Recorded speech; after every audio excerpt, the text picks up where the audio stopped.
Friends, तो आज हम एक्सरसाइज 3.1 को कंप्लीट करेंगे। लेकिन 3.1 के क्वेश्चंस करने से पहले हम एक छोटा सा बेसिक टॉपिक पढ़ लेते हैं। If we draw graph for pair of linear equations, one of the following three possibilities can happen. ये बोल रहा है कि अगर हम किसी भी दो लाइंस का ग्राफ प्रेजेंट करें, किसी भी दो लीनियर इक्वेशंस को ग्राफ में प्रेजेंट करें, तो इन तीनों में से सिर्फ एक ही पॉसिबिलिटी हो सकती है, जिसमें कि फर्स्ट है the two lines will intersect at one point, कि जो आप उन दोनों लाइनों का ग्राफ बनाओगे, जैसे कि ये एक्स एक्सिस है, वाई एक्सिस है, तो ये जो दोनों लाइनों का ग्राफ बनेगा ये वन पॉइंट पर इंटरसेक्ट करेगा। इस टाइप से ये भी एक लाइन है, ये भी एक लाइन है, तो ये वन पॉइंट पर इंटरसेक्ट करेगा। किसी भी तरह से कर सकता है, लेकिन एक ही पॉइंट पर इंटरसेक्ट करेगा। तो या तो ये पॉसिबिलिटी हो सकती है। सेकंड पॉसिबिलिटी है the two lines will not intersect, that is they are parallel, कि अगर ऐसा भी हो सकता है कि आप ग्राफ प्रेजेंट करो, ग्राफ बनाओ लाइन्स का, और वो कहीं पर भी इंटरसेक्ट ही ना करे, जैसे कि एक लाइन यूं जा रही है और दूसरी लाइन यूं जा रही है। ये कौन सी हो गई? ये पैरेलल लाइन्स होगी। और आप लोगों को पता होगा पैरेलल लाइन्स अगर हैं तो उनको हम कितना भी बढ़ा ले, आगे कितना भी बढ़ा लू मैं, ये कभी भी एक दूसरे को इंटरसेक्ट नहीं करेंगे, क्योंकि इनके बीच का जो गैप होता है वो हमेशा डिस्टेंस इक्वल ही होता है। ये कभी भी एक दूसरे से जाके नहीं इंटरसेक्ट करती है, नहीं मिलती है। तो या तो ये पॉसिबिलिटी हो सकती है। थर्ड पॉसिबिलिटी क्या हो सकती है? The two lines will be coincident. Coincident का मीन्स होता है एक ही लाइन पर बनेंगे, मतलब टू लाइन्स बनाओगे, दो लाइन्स प्रेजेंट करोगे, लेकिन जैसे कि फर्स्ट लाइन आपकी ऐसे प्रेजेंट हो गई, सेकेंड लाइन जब आप प्रेजेंट करोगे तो वो भी इसी के ऊपर बनेगी। ये ठीक है, दोनों लाइन एक दूसरे के ऊपर होंगी, बिल्कुल सारे पॉइंट एक दूसरे के ऊपर होंगे। कोइंसिडेंट का मतलब होता है एक ही लाइन पर, जैसे कि इसमें ये हो गए और ये एक लाइन हो गई। तो इन तीनों में से सिर्फ कोई एक ही पॉसिबिलिटी हो सकती है दो लाइंस का, जब भी हम ग्राफ बनाएंगे। तो मतलब किसी भी क्वेश्चन में इसमें से कोई सी भी पॉसिबिलिटी हमें देखने को मिल सकती है। तो अब हम एक्सरसाइज 3.1 का क्वेश्चन नंबर 1 पढ़ते हैं। Aftab tales his daughter, Aftab अपनी डॉटर को बताता है 7 years ago, 7 साल पहले, I was 7 times as old as you were, मैं तुम्हारी एज के 7 गुना था। मतलब तुम उस टाइम पर 7 साल पहले जितनी भी एज की थी ना, उससे मैं 7 गुना था, 7 times था। देन 3 years फ्रॉम नाउ, और अब से 3 साल के बाद, पहले तो उसने बात करी थी 7 साल पहले की, अब से 3 साल बाद, I shall be 3 times as old as you will be, उस टाइम तुम जितने की होगी ना, मैं उसके 3 गुना होऊंगा। तो represent this situation algebraically and graphically, हमें इस सिचुएशन को एल्जेब्रिकली और ग्राफिकली प्रेजेंट करना है।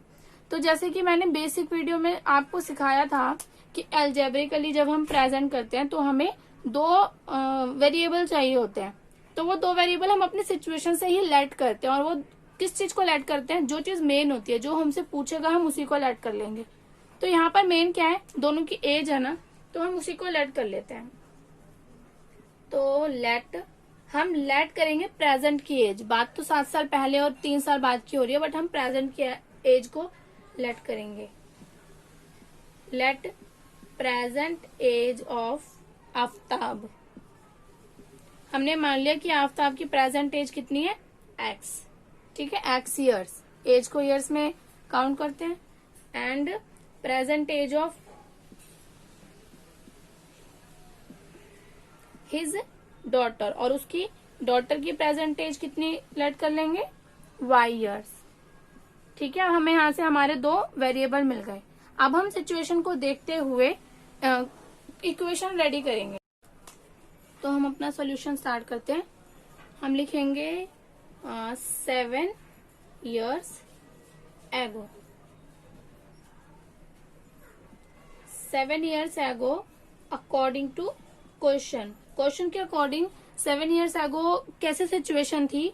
7 years ago, अब पहले ये सोचो, अगर आफ्ताब की प्रेजेंट एज एक्स है और उसकी डॉटर की प्रेजेंट एज वाई है, तो 7 साल पहले कितनी कितनी होगी? 7 years ago पहले एज ही लिख लेते हैं। 7 ईयर्स एगो आफ्ताब की एज कितनी होगी?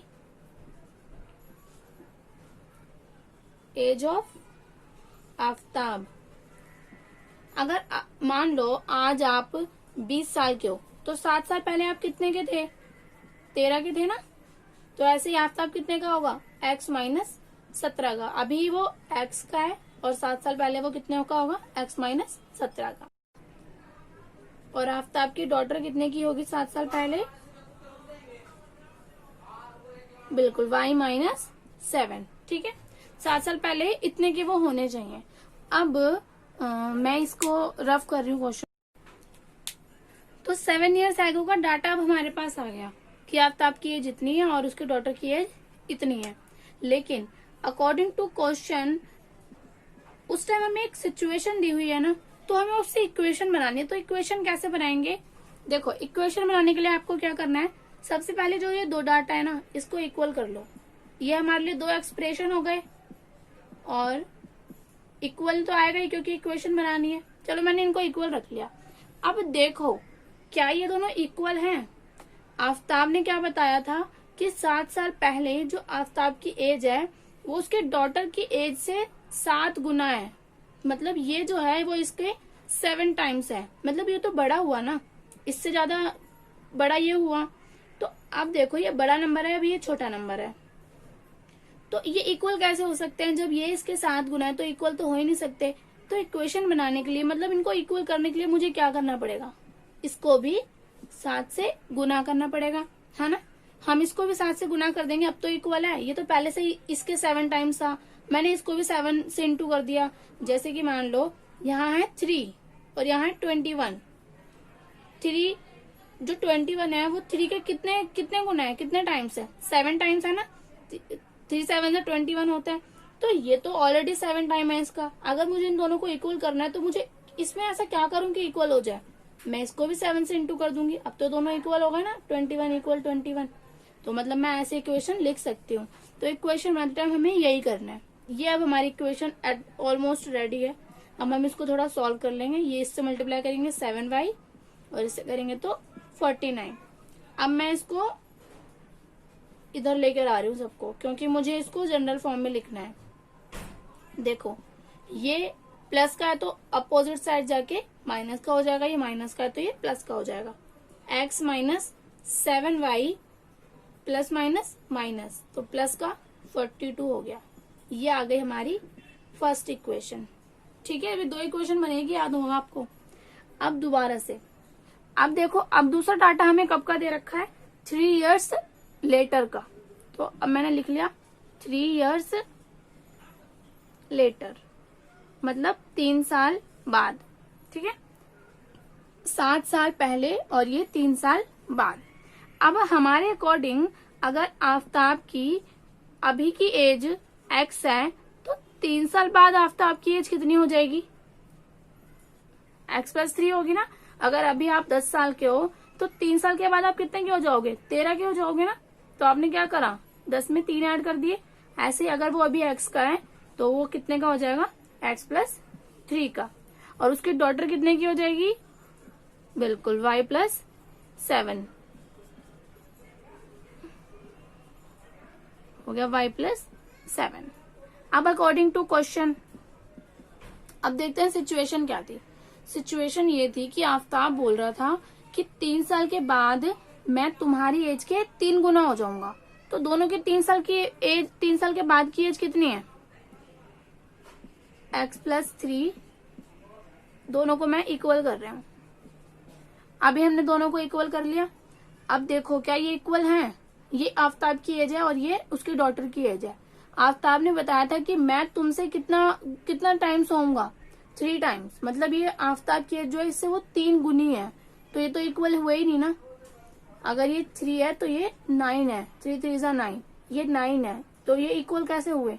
नहीं हुए। इक्वल करने के लिए, क्योंकि इक्वेशन का मतलब ही होता है कि ये दोनों इक्वल है, तो हम क्या करेंगे? हम इसको भी 3 से इंटू कर देंगे। सेम एज हम यहाँ पे करेंगे, इसको भी हम 3 से इंटू कर देंगे। ठीक है, तो ये हो जाएगा x plus 3 equals to 3y plus 9। सबको इधर ले आएंगे। x माइनस का 3y और प्लस माइनस माइनस का 6 इज इक्वल टू 0। ये आ गई हमारी सेकेंड इक्वेशन। अब देखो एल्जेब्रिकली तो हमने प्रेजेंट कर दिया, एल्जेब्रिकली प्रेजेंट मतलब इक्वेशन बनानी है हमको, ये तो हमने प्रेजेंट कर दिया। अब हम क्या करेंगे, इसी से ग्राफिकली प्रेजेंटेशन करेंगे। तो ये हमारी दोनों इक्वेशन आ गई थी। अब हम इनको ग्राफिकली रिप्रेजेंट करने के लिए इनके दो सॉल्यूशन निकालेंगे, ठीक है। तो सॉल्यूशन कैसे निकालते हैं, सॉल्यूशन निकालने के लिए क्या करते हैं, हम दोनों में से किसी एक की वैल्यू रखते हैं और दूसरे की वैल्यू आ जाती है, कुछ भी रख लेते हैं। तो x की जगह मान लो हम 0 रख रहे हैं, ठीक है, x की जगह मैं 0 रख रही हूँ। तो देखें y की जगह क्या आएगा, 0 माइनस 7y प्लस 42 इक्वल 0। तो ये हो गया माइनस का 7y इक्वल टू माइनस का 42, मैं इसको इस साइड ले आई। अब यहाँ से 7 भी अपोजिट जाएगा तो माइनस से माइनस कैंसल और 7 6 42। तो जब हमने x को 0 रखा है तो y हमारा कितना आ गया, 6 आ गया। ये चीज आपको शो करने की जरूरत नहीं है, ये आप ऐसे भी कर सकते हो। जो ये अभी हमने कैलकुलेशन की थी, ये दिखाने की जरूरत नहीं है। अब सेकेंड नंबर पे अब हम क्या लें, अब एक काम करते हैं, x को हम 7 ले लेते हैं। मैं 7 क्यों ले रही हूँ ये भी बताऊंगी। अभी मैंने ले लिया 7 और ये हो गया, तो इधर बचा माइनस 7y, ये ऐड हो जाएंगे, कितने हो जाएंगे 49, 0 माइनस का 7y इक्वल टू माइनस का 49। तो हमारा y कितना आ जाएगा, 7 7 49। तो मैंने ये 7 इसलिए ही लिया था ताकि ये मेरा पूरा कैंसिल हो जाए, पूरा डिवाइड हो जाए। अगर मैं इसकी जगह 1 लेती तो ये इधर आके 43 हो जाता माइनस का, फिर वो कैंसिल डिवाइड नहीं होता, फिर पॉइंट में निकालते। फिर अगर हम यहाँ पे 2 रखते तो ये 44 हो जाता, तब भी हमारा पूरा डिवाइड नहीं होता। तो इसलिए मैंने इसको 7 लिया है, क्योंकि 42 और 7 49 हो जाएंगे इधर आके, फिर वो अच्छे से डिवाइड हो जाएगा। तो ये थोड़ा सा आपको सोचना पड़ेगा। तो इसके सोल्यूशन तो निकल गए, चलो फिर इसका अब हम इसका सोल्यूशन निकाल लेते हैं। ग्राफ तो दोनों का एक ही बनेगा, इसका सोल्यूशन निकालते हैं। तो अगर हम मान लो x की जगह 0 रख रहे हैं, ठीक है, तो 0 रखेंगे तो y की जगह क्या आएगा, 6 इधर प्लस का हो गया, y हमारा आ जाएगा माइनस का 2। चलो y की जगह -2 आ। अब एक काम करते हैं, अब हम y को 0 लेके देखते हैं। y को 0 लेते हैं तो ये पूरा 0 ही हो जाएगा, है ना। 0 को 3 से मल्टीप्लाई करेंगे 0 हो जाएगा। तो बचा क्या, सिर्फ इस माइनस का 6 अपोजिट साइड जाके ये प्लस का 6 हो गया। x की वैल्यू क्या आ गई, 6 आ गई, ठीक है। जब आप थोड़ा क्वेश्चन करने लग जाओगे ना तो इतनी कैलकुलेशन भी करने की जरूरत नहीं पड़ेगी, अपने आप आपको समझ आने लगेगा कि क्या आ रहा है, थोड़ा बहुत समझ जाओगे। तो अब हमें दोनों के सॉल्यूशन मिल गए, दो। तो अब हमें ग्राफ रेडी करते हैं। मैं अभी इस पे बना रही हूँ, लेकिन आप लोगों को ग्राफ नोटबुक पे बनाना है। तो ये हो गया, और ये हमारी कौन सी एक्सिस है, ये एक्स एक्सिस है, ये एक्स डैश है मतलब माइनस वाली, ये वाई और ये वाई डैश, ठीक है। और ये हमारा ओरिजिन है। तो यहाँ पर इक्वल डिस्टेंस होता है उस ग्राफ कॉपी में। तो 1 2 3 4 5 6 7, ठीक है। इधर भी ले लेते हैं 1 2 3 4 5 6 7। माइनस की साइड थोड़ा सा ले लेते हैं, यहाँ पे भी -1 -2 और -3। अब पहले पॉइंट को रिप्रेजेंट करेंगे। ये क्या है, जब x 0 है तो y कितना है 6। x 0 कहाँ पे होगा, 0 तो यही है ना, दोनों 0 यही होते हैं। और y के हमें कहाँ तक जाना है, 6 तक जाना है। तो x 0 और y 6, ये पॉइंट जो है वो y एक्सिस पर ही बन रहा है। चलो इसके कोऑर्डिनेट लिख देते हैं, x 0 है और y 6 है। सेकेंड, जब x 7 है, x 7 कहाँ पे है, ये रहा। तो y कितना है, y भी 7 है, इसका मतलब x 7 और y भी 7। ऊपर जाओ, 7 कहाँ पर है, y का, ये रहा। तो ये इधर तक जाना पड़ेगा आपको, ये यहाँ पे कुछ आपका पॉइंट बन जाए 7 7, ठीक है। तो ये लाइन कुछ, अब हम इसको ड्रॉ करेंगे तो कुछ इस टाइप की बनेगी। और इस लाइन के ऊपर आप इस इक्वेशन को भी लिख देंगे कि ये जो लाइन है ये इस इक्वेशन की लाइन है, ठीक है। अब इसकी बनाते हैं। जब x 0 है तो y कितना है -2, जब x 0 तो y -2, ये है x 0 है y -2 है। जब x 6 है तो y 0 है, x 6 है y 0, मतलब जाना ही नहीं है ऊपर, यहीं पे ही, तो ये हो जाएगा 6 और 0। अब इसकी लाइन कुछ बनाऊं तो ये कुछ ऐसे बन रही है ना, ये कुछ ऐसे बन रही है।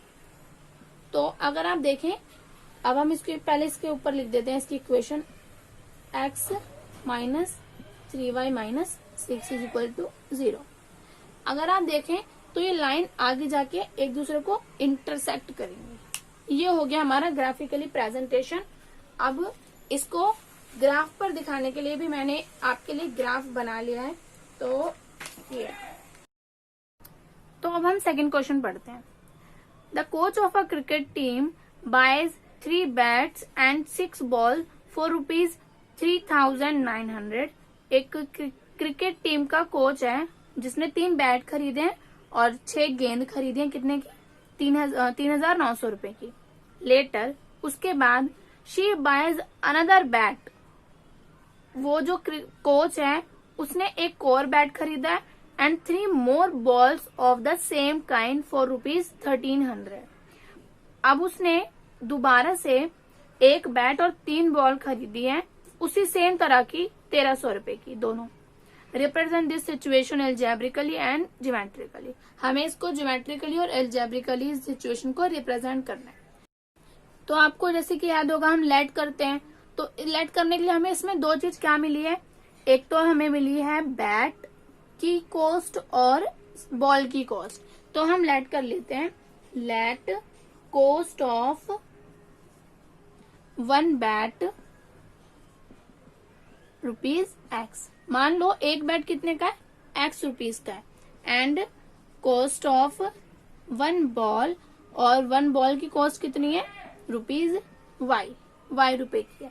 ठीक है, तो अकॉर्डिंग टू क्वेश्चन के हिसाब से जो हमारी क्रिकेट टीम की कोच है ना, महिला कोच है ये, महिला टीम की, तो उन्होंने 3 बैट खरीदे हैं और 6 बॉल खरीदे हैं, और दोनों मिला के कितने रुपए की खरीदी है, 3,900 रुपए की। अब सोचो अगर एक बैट X रुपए का है तो 3 बैट कितने का हो जाएगा, 3X का। ठीक है, कैसे, अगर एक पेन आपका 5 रुपए का आता है तो 3 पेन कितने के लाते हो, 15 रुपए के लाते हो ना। तो ऐसे ही अगर एक X का है तो 3 कितने के हो जाएंगे, 3X के। ठीक है, तो 3X प्लस दूसरा उसने पैसे किसके लिए दिए, बॉल के लिए। कितनी बॉल खरीदी है, 6 बॉल्स खरीदी है, 6 बॉल खरीदी है।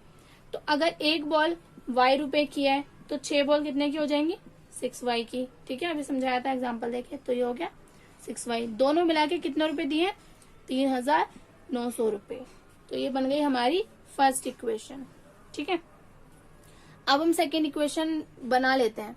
सेकेंड इक्वेशन में क्या बोल रहे हैं, फिर से बोल रहा है थोड़ी देर में, कुछ टाइम बाद उन्होंने फिर से एक बैट और 3 बॉल खरीदी है। एक bat, again according to question, क्या उन्होंने एक बैट और 3 बॉल्स और खरीद ली है ना, एक बैट X रुपए का और 3 Y रुपए की, और दोनों मिला के कितने के लिए, 1,300 रुपए के। तो ये हमारी इक्वेशन 1 बन गई और ये हमारी इक्वेशन 2 बन गई। एल्जेब्रिकली प्रेजेंट हो गया। अब ज्योमेट्रिकली प्रेजेंट करने के लिए दोनों के 2-2 सोल्यूशन निकालेंगे। तो अब हम इन दोनों के सॉल्यूशंस निकाल लेते हैं। अब अगर हम इस क्वेश्चन को देखें, इस इक्वेशन को देखें, तो आपको इसमें कुछ दिख रहा है। देखो ये 3,900 ये 3 से डिविजिबल है, मतलब इसको हम छोटा कर सकते हैं, डिवाइड करके छोटा कर सकते हैं ना। तो अगर किसी भी इक्वेशन को हम डिवाइड करके, किसी एक ही नंबर से सारे डिवाइड हो रहे हैं, तो हम डिवाइड करके उसको पहले छोटा बना लेंगे ताकि हमें कैलकुलेशन करने में और भी इजी रहे। ठीक है, तो मैं इसको 3 से डिवाइड कर रही हूँ, तो ये कितना हो जाएगा, X, ये हो जाएगा 2Y, और ये हो जाएगा 3 1 जा 3, 3 3 जा 9, 1,300 रुपए। ठीक है, अब हम इसके अकॉर्डिंग ग्राफ बनाएंगे तो वो इसी का बनेगा। तो अगर हम X की जगह 0 रख लेते हैं, अगर X को मैं 0 रख लूं तो Y कितना हो जाएगा, देखो X तो 0 हो गया, Y ये 2 इधर जाएगा तो ये कितना हो जाएगा 650 है ना। 1300 को 2 से डिवाइड करेंगे तो क्या आएगा 650 आएगा ना। 2 6 ज़ा 12 बचा 1 2 5 ज़ा 10 और 0। ठीक है, तो अब क्या कर रही हूँ मैं, अब मैं y को 0 रख रही हूँ। जब मैं y को 0 रखूंगी तो ये पूरा तो 0 हो जाएगा, तो x किसके बराबर हो गया 1300 के बराबर। सिंपल, x को 0 रख लो एक बार y को 0 रख लो, इजी रहता है। अब यहाँ करते हैं, इसमें अगर मैं x को जगह 0 रख लूं तो देखो y इधर बचेगा 3y, फिर 3 को इधर लेके जाएंगे तो वो डिवाइड नहीं होगा, तो हमारा थोड़ा नंबर कॉम्प्लिकेटेड हो जाएगा। तो इसलिए एक काम करते हैं, x को मैं 100 रख लेती हूँ। 100 क्यों रख रही हूँ, इधर जाएगा इससे लेस हो जाएगा 1200 बचेगा, फिर ये 3 इधर आएगा और 1200 जो है वो 3 का डिविजिबल है, मल्टीपल है तो डिवाइड भी हो जाएगा। तो 1200 बचा ना, 100 इधर गया माइनस हुआ डिवाइडेड बाय 3, तो 3 4 ज़ा 12, तो ये हो गया 400। नेक्स्ट मैं क्या कर रही हूँ, अब एक काम करते हैं, हम y की जगह 100 रख लेते हैं। जब हम y की जगह 100 रखेंगे तो ये कितना हो जाएगा, 100 को 3 से मल्टीप्लाई करेंगे 300, फिर जब उसको इधर लेके जाएंगे तो ये लेस होके 1000 आ जाएगा x। ठीक है, तो अब हमारे पास दोनों के सोल्यूशन आ गए। अब हम इनके ग्राफ बनाते हैं। तो मैंने अभी रेडी कर लिया, अब बनाते हैं। ठीक है, x का जब 0 है तो y कितना है 650। y का 650 कहाँ होगा 600 और 700 के बिल्कुल मिडल में। ग्राफ पेपर पे भी मैं भी आपको शो कर दूंगी, ग्राफ पेपर पर आपको एग्जैक्ट लाइन मिल जाएगी, तो वहीं पर आपको ड्रॉ करना है। तो ये हमारा पॉइंट यहाँ बन गया। सेकंड पॉइंट, जब x 1300 है तो y कितना है 0 है, मतलब ये लाइन यही बन जाएगी 1300 और 0। तो इसको मिला देते हैं, ये कुछ ऐसा बनेगा। ठीक है, अब इस लाइन के ऊपर हम लिख देते हैं कौन सी लाइन है 3x plus 6y minus 3900 is equals to 0। अब इसको बनाते हैं, जब x 100 है तो y 400 है, ये हो गया 100 और 400। जब x 1000 है तो y 100 है इधर, जब ये 1000 है x तो y 100 है। अब इसको मिलाते हैं तो ये कुछ ऐसा बन रहा है। इस पर बिल्कुल भी ठीक से ये शो नहीं हो पाया है, लेकिन मैं अभी आपको फटाफट से एक बार ग्राफ पर शो कर देती हूँ। तो जैसे कि आप देख रहे होंगे इनके बीच में भी डिफरेंस जो है वो कम होता जा रहा है, मतलब आगे जाकर ये भी एक पॉइंट पर इंटरसेक्ट करेंगे। तो अब हम पढ़ते हैं question number 3। The cost of 2 kg of apples and 1 kg of grapes on a day was found to be ₹160। मतलब किसी दिन 2 किलो सेब और 1 किलो ग्रेप्स दोनों की मिलाकर जो कीमत है वो 160 देखी गई। आगे, आफ्टर अ मंथ, एक महीने के बाद, the cost of 4 kg of apples and 2 kg of grapes is 300। एक महीने के बाद 4 किलो सेब और 2 किलो अंगूर की जो कीमत है वो 300 रुपए देखी गई। तो represent this situation algebraically and geometrically. इस सिचुएशन को हमें एल्जेब्रिकली और ज्योमेट्रिकली शो करना है। तो इसमें हम लेट कर लेते हैं, let cost of 1 kg apples, हमने मान लिया 1 kg एप्पल कितने के ₹x के, and cost of 1 kg grapes कितने के y के। तो अब अकॉर्डिंग टू क्वेश्चन हम इसकी इक्वेशन बनाएंगे। क्वेश्चन क्या बोल रहा था, किसी दिन 2 kg of apples and 1 kg of grapes was found to be ₹160। समझ में आया ये? देखो 2 किलो सेब और 1 किलो ग्रेप्स अंगूर दोनों को खरीदा किसी ने, तो टोटल मिला के कितने रुपए दिए 160 है ना। तो अगर कॉस्ट ऐड कर देंगे तो 160 हो जाएगा। ये हमारी इक्वेशन 1 बन गई। अब इक्वेशन 2 बनाते हैं। क्या बोल रहा है इक्वेशन 2 के लिए, 4 kgs of apple and 2 kgs of grapes is found to be ₹300। कितने के मिले 300 रुपए के। ये हमारी 2 इक्वेशन बन गई। अब एल्जेब्रिकली हमारा शो हो गया। अब फटाफट से इनके सोल्यूशन निकाल लेते हैं ताकि हम इनको ज्योमेट्रिकली भी रिप्रेजेंट कर सके। तो अब इनके सोल्यूशन स्टार्ट करते हैं। तो अगर हम यहाँ पर x की जगह मान लो मैं 0 रख लेती हूँ, ठीक है, 0 सबसे इजी रहता है। 0 रख लिया तो ये पूरा तो 0 हो गया। y कितना आ जाएगा, ये 160 इधर चला जाएगा तो y आ जाएगा हमारा 160। मैं यहाँ पे शो कर देती हूँ एक बार। x की जगह हम 0 रखेंगे प्लस y माइनस का 160 इज इक्वल टू 0। ये तो देखो 0 हो गया, बचा y। अब इसको इधर ले आएंगे तो प्लस का 160, y 160 आ गया ना। तो अब हम y को 0 रख लेते हैं। अगर हम y को 0 रखेंगे तो देखो ये तो 0 हो जाएगा, 160 इधर आ गया प्लस का हो जाएगा। और जब हम 2x इज इक्वल टू 160 रखेंगे तो x की वैल्यू कितनी आ जाएगी, 80। बिल्कुल। अब इधर करते हैं सॉल्यूशन। अब हम क्या कर रहे हैं, मैं फिर से वही कर रही हूँ, x की जगह 0 रख रही हूँ तो y कितना आ जाएगा, ये पूरा 0, ये 2y इज इक्वल टू 300 बचा, 2 भी नीचे चला जाएगा तो कितना हो जाएगा, डिवाइड में चला जाएगा तो 150 हो गया। ठीक है, अब हम y को 0 रख लेते हैं। y को 0 रखेंगे तो ये 0 हो जाएगा तो 4x इक्वल टू 300 बचेगा। तो जब 4 डिवाइड में चला जाएगा तो x कितना आ जाएगा, 75। ठीक है, तो अब हम इसका फटाफट से एक बार ग्राफ देख लेते हैं। हाँ, तो अब हम इनको ग्राफ पे प्रेजेंट करते हैं। ये मैंने रेडी कर लिया है। y एक्सिस पे मैंने सारे नंबर्स नहीं लिए क्योंकि मेरा बोर्ड थोड़ा छोटा है, तो मैं अभी ग्राफ पर दिखाऊंगी तो आपको प्रॉपर दिखाऊंगी। ठीक है, अभी मैंने जो मुझे नीड है ना सिर्फ वो नंबर्स ले लिए हैं। तो पहले इसको प्रेजेंट करते हैं। तो x जब 0 है तो y कितना है, y है 160, मतलब ये पॉइंट x 0 तो y 160। सेकंड जब x 80 है तो y 0 है, ये हो गया 80 और 0। आप जरूरी नहीं है आप 0 ही लें। देखो अगर आप 0 लोगे तो दूसरा वाला जो नंबर है उसकी वैल्यू थोड़ी बड़ी आती है, इससे ग्राफ थोड़ा बड़ा बनता है। आप दूसरे नंबर्स भी ले सकते हैं अपने अकॉर्डिंग, जैसा आपको ठीक लगे। मैं 0 इसलिए ले लेती हूँ, कैलकुलेशन इजी रहती है। ठीक है, तो आप इस यहाँ पे कुछ भी ले सकते थे, ऐसा नंबर लेना बस कि वो अच्छे से डिवाइड हो जाए, थोड़ा सिंपल नंबर है। ओके, तो ये आ गई। अब मैं इसके ऊपर इक्वेशन लिख देती हूँ, ये वाली 2x plus y minus 160 equals to 0। अब इसको बनाते हैं। ये जब x 0 है तो y 150 है, ये हो गया। यहाँ लिख देती हूँ मैं, चलो यहाँ लिख देती हूँ, x 0 तो y 150। सेकंड जब x 75 है, 75 कहाँ होगा, 70 और 80 के मिडल में, तो x हमारा y हमारा 0 है। जब x 75 तो y 0 इस पॉइंट पर, तो ये कुछ इस टाइप का बनेगा। ठीक है, ये इस पर ठीक से नहीं दिख रहा है। अब मैं आपको ग्राफ पर दिखाती हूँ ताकि आपको समझ में आए, क्योंकि ये जो दो लाइनें है ना इसमें पैरेलल्स बनेंगी, दोनों लाइन पैरेलल बनेगी जो कि आपको ग्राफ पर ही ठीक से दिखेगा। तो मैं आपको ग्राफ शो कर देती हूँ।